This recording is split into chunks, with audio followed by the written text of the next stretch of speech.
আজ আমরা সমবেত হয়েছি একজন নায়কের গল্প শোনাতে। তার আগে অন্য একটা প্রসঙ্গ বলি। একবার ভাবুন তো, পৃথিবীর এমন একটা দেশের কথা যে দেশে 4 দিন কোনো সরকার নাই, পুলিশ নাই, প্রশাসন নাই, ব্যাংকগুলো ফাঁকা। এর সাথে আছে ক্রমাগত বাইরে উস্কানি আর ষড়যন্ত্র। এই জায়গা থেকে দেশটা যে ঘুরে দাঁড়িয়েছে, হাজারো সীমাবদ্ধতার মধ্যে সামনে আগাচ্ছে, সবাই মিলে এক দেশ হয়ে ওঠার চর্চা শুরু হয়েছে। এর কৃতিত্ব যে নায়কের, সেই নায়ক আপনি। আপনি রাত জেগে আপনার মহল্লা, গ্রাম পাহারা দিয়েছেন। আপনি হাড় ভাঙা পরিশ্রম করে রেমিটেন্স পাঠিয়েছেন। আপনি ফসল ফলিয়েছেন, কলকারখানা চালু রেখেছেন। পড়শির ঈদ, পূজা, বড়দিনে হাসি মুখে পাশে থেকেছেন। এই যে আপনারা সবাই মিলে আমির জায়গায় লিখলেন আমরা, এই জাদুতেই আমরা ধ্বংসস্তূপ থেকে আজকের এই মাহেন্দ্রক্ষণে এসে দাঁড়িয়েছি। আমাদের পেছনে আছে রক্ত, গুমঘর, জমটুপির গন্ধ।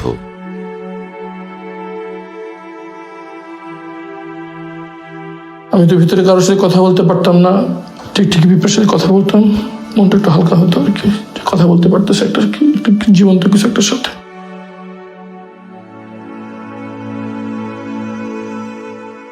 আমাদের শরীরটা আবরার ফাহাদের মতো নিথর হয়ে পড়েছিল বাংলাদেশের মানচিত্রে। পিলখানা থেকে মাত্র 300 গজ দূরে সকাল 10:30 থেকে সেনাবাহিনী অপারেশনের জন্য সম্পূর্ণ প্রস্তুত ছিল, অপেক্ষা করছিল একটি আদেশের জন্য, মুভ ফরওয়ার্ড। সে আদেশটি আর আসেনি। আমাদের পায়ে পায়ে জড়ানো ছিল শিকল, আর আমাদের সামনে মরে যাচ্ছিল আমাদের ভাইয়েরা।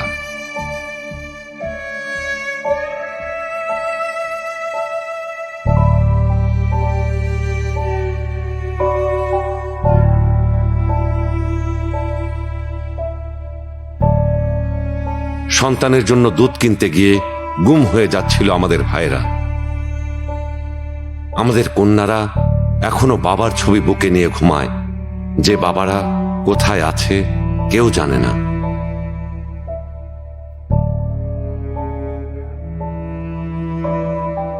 আমাদের বোনেরা সন্ধ্যার গম্ভীর নদীর বুকে গিয়ে ফিসফিস করে বলে, ও নদী, তোমার বুকে কি ফেলে গেছে ওরা আমার ভাইকে? ভাই, এরকম কখনো দেখছেন যে র্যাব ধরে নিয়ে আসছে বা এরকম মানুষকে মেরে ফেলতে দেখছেন, বা হাতে বাঁধা, চোখ বাঁধা এরকম মানুষদেরকে?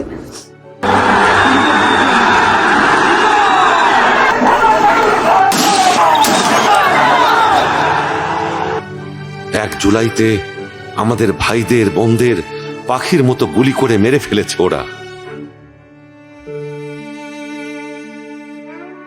অথচ তারা হতে চেয়েছিল সকালবেলার পাখি। আমাদের ভাইয়েরা চিঠি লিখে কোথায় হারিয়ে গেছে। একদিন তো মরতেই হবে, তাই মৃত্যুর ভয় করে স্বার্থপরের মতো ঘরে বসে না থেকে গুলি খেয়ে বীরের মতো মৃত্যু অধিক শ্রেষ্ঠ। জীবনের প্রতিটি ভুলের জন্য ক্ষমা চাই আনাস। আমার সন্তানের বুকে গুলি লাগছে, আর ছিদ্রটা হয়েছে আমার কলিজায়। আর আমাদের মায়েরা তাই আজও মাতম করছে ঘরে ঘরে। আমাদের বাবাদের চোখ আগুনের মতো হয়ে আছে, আমরা আজও তাকাতে পারিনি সেই চোখে। বাবা কান্ত ছেলের লাশ, যেই বাবা বহন করছে সেই।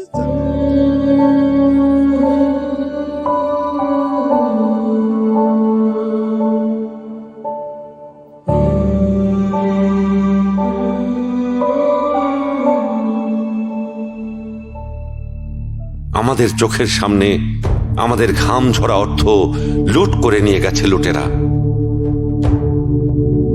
পুরো জিনিসটি আসলে একটা লুণ্ঠন প্রক্রিয়া, যেটা স্টেট এখানে তার সমস্ত ধরনের এফোর্ট দিয়ে তার আশেপাশের লোকজন, তার প্রভাবশালী নেটওয়ার্ককে অ্যাকোমোডেট করেছে। আমাদের রাষ্ট্রযন্ত্রের যেমন ডিজিএফআই এবং অন্যান্য প্রশাসনিক ইয়েদেরকে ব্যবহার করে অস্ত্রের মুখেই এই ব্যাংকগুলোকে তারা দখল করে নেয়।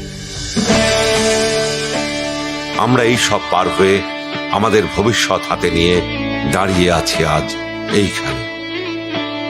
আমাদের পিছনে অন্ধকার, সামনে আলো। আমরা জাতি ধর্ম নির্বিশেষে সবাই ঘন হয়ে সমবেত হয়েছে আজ।